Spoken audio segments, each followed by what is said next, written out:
Are you getting the "something went wrong, please try again" error when trying to use Siri on your iPhone? This guide will help you troubleshoot and fix the issue quickly. So let's get started. Solution 1. Check your internet connection. Open your browser and go to fast.com to test your internet speed. If the connection is slow, enable airplane mode.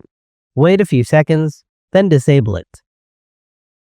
Switch between Wi-Fi and mobile data to see which performs better. Once your connection is stable, try using Siri again. Solution 2. Re-enable Hey Siri. Open Settings. Tap Siri. Tap Talk to Siri.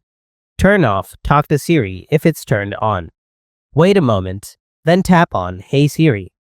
Follow the prompts to retrain Siri to recognize your voice. Solution 3. Check Siri's language settings. Open Settings. Tap Siri.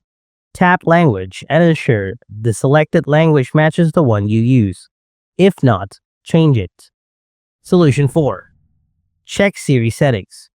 Open Settings. Scroll down and tap Siri.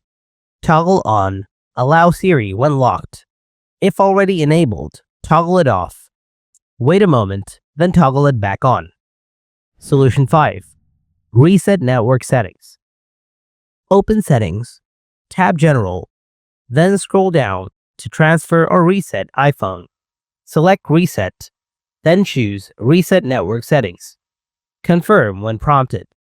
So guys, that's how you fix the "something went wrong, please try again" error when using Siri on your iPhone. If the video helped you out, then smash that like button. And if you are still facing the issue, leave a comment below and I'll do my best to help you out. Thanks for watching.